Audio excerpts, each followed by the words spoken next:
On our 8th anniversary, I found out I was pregnant. That same day my phone buzzed with an alert from my husband's curt-racking app. His car had exploded. My stomach dropped. Tears blurred my vision. No please God no. After 8 years of marriage for miscarriages, and countless nights spent crying myself to sleep, I finally had another chance to be a mother, but Adrian wouldn't be a part of it. Our baby would grow up without a father. I refused to accept it. I called Adrian several times. No answer. The tracker showed that his phone was across town, alive, but the app insisted his car had exploded. None of it made sense. I grabbed my keys and drove. Minutes later, I spotted his black Mercedes parked in a deserted lot. It wasn't touched. No smoke, no damage. Relief flooded through me. The app must have malfunctioned again. It had done that before. Then I paused. Why was he here? Why hadn't he picked up my calls? I stepped out quietly, unmoved closer. I could see shadows through the dark windows. Then a sound slipped through the half-open window. A woman's moan. A man's low groan. I froze, covering my mouth before I could gasp. My mind screamed at me to turn back, to leave, to pretend I never came here, but my body refused to obey. Through the half-open window, I saw him, Adrian, with his shirt open, and his fingers tangled in long dark hair as he kissed a woman's neck. Celeste, my adopted sister. The air left my lungs. My chest caved in, but I didn't make a sound. I pressed myself against the side of the car and clenched over my mouth as silent tears ran down my face. Adrian,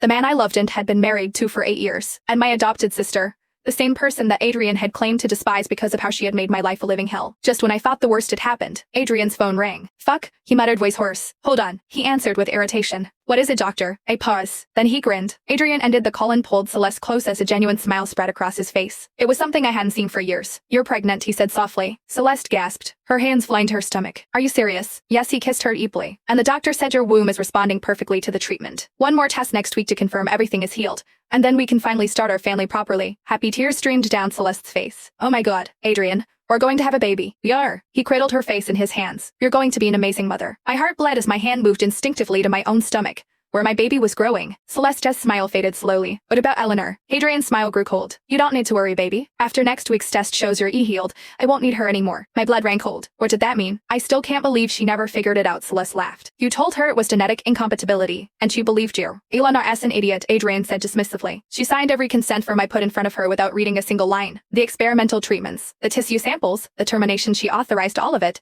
thinking they were insurance forms or whatever bullshit I told her. My legs threatened to give out, but I forced myself to stay still. I had to keep listening. Those for babies, Celeste murmured. You really used them to cure my womb? Every single one, Adrian replied without remorse. Different stages of development, different protocols. And it worked. You're cured and you're carrying my child. Celeste giggled softly. Thanks to Eleanor's babies. My knees went weak, and I almost dropped to the floor. It became hard to breathe and my ears rang. My vision blurred, and for a moment I thought I would lose consciousness. For babies hadn't died from miscarriage, they had been murdered by their father for my sister.